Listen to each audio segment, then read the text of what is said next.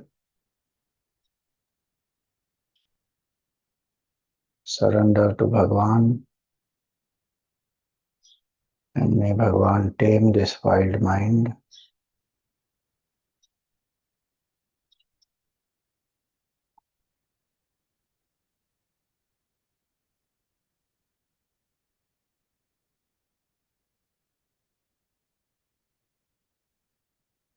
Just like the serpents let go of their poison,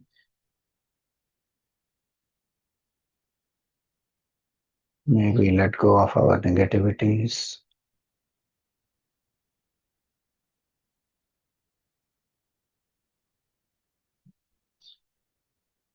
May my life and actions be such that they become like ornaments of Bhagavan.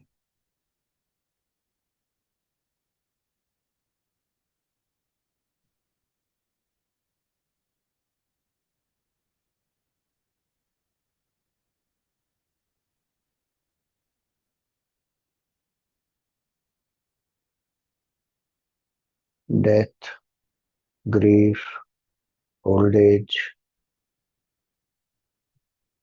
they are the nature of the world, of the body, mind and intellect. I am one with consciousness. I am changeless. I am blissful. I am eternal.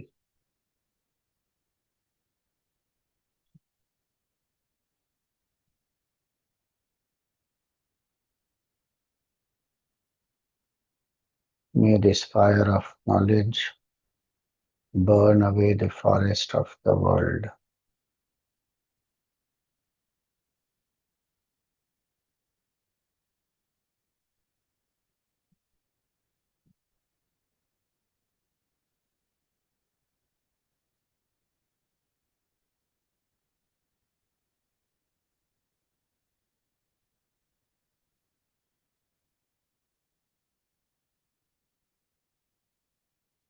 May I shine in my true nature as consciousness. Kashi.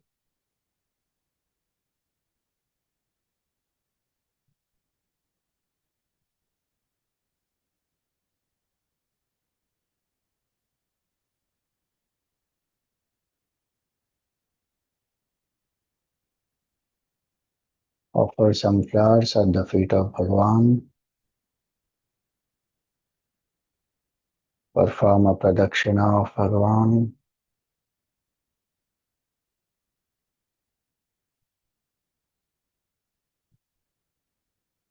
Prostrate in front of Bhagavan.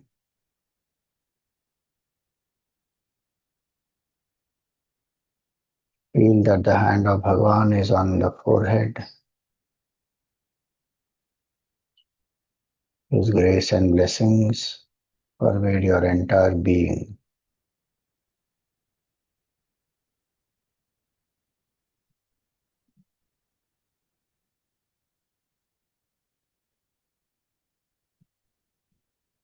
Repose the form of Bhagavan back into your heart.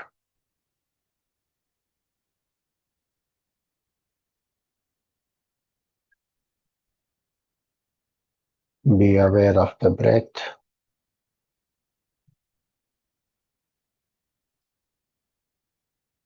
Be aware of the body.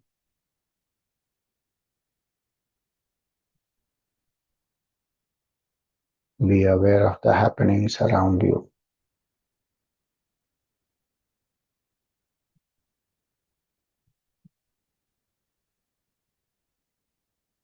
We pray for everyone's well-being.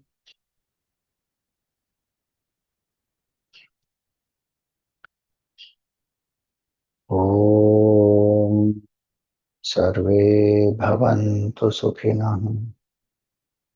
Sarve Santu Niramayaः.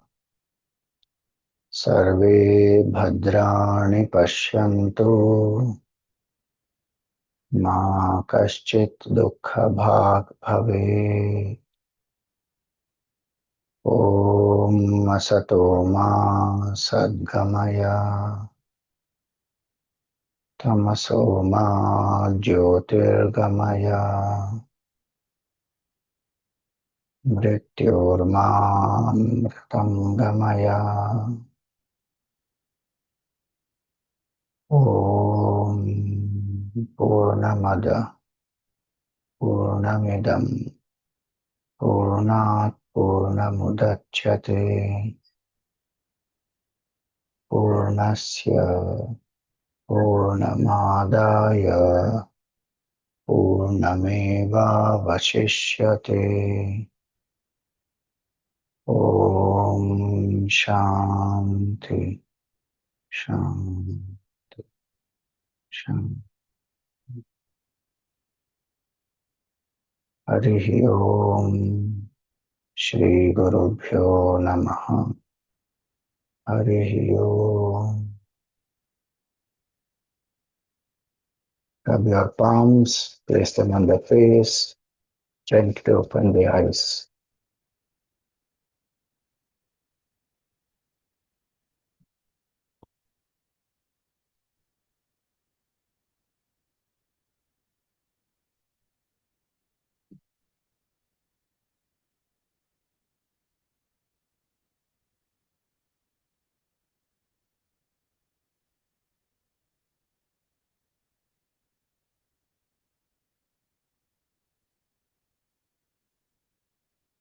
Hari Om. Hari Om, Swamiji. Hari Om. What I understood from this five-faced Shivji, and one is Sthiti, Lay, and destruct. What is this? Destruct. Can you please repeat that? I just forget. I forgot it. Srishti, Sthiti, Samhara, Tirobhava and Anugraha. So here, what is the Tirobhav here in this sense? Bhagwan conceals himself. So with his Maya, he hides as though, so people are not able to recognize him. And with his Anugraha, he reveals himself. Sorry, Anugraha? He will reveal himself. Okay. Hari Om. Thank you, Swamiji. Okay.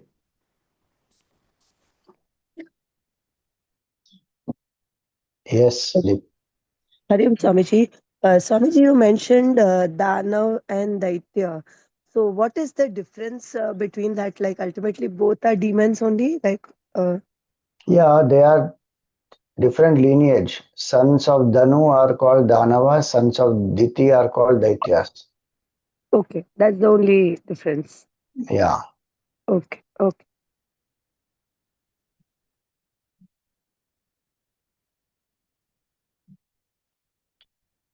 All right. Hari Om. Thank you.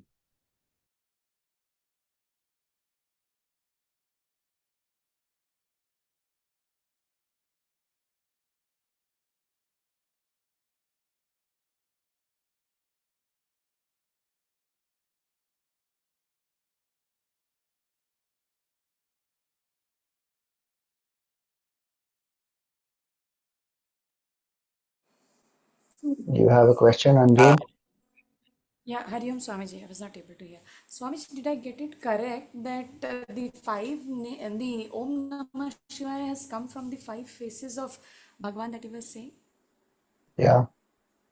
Not Om Namah Shivaya. Namah Shivaya. Not sure if I'm heard. Namah Shivaya. Namah Shivaya has come from five faces. Om has not come from five faces.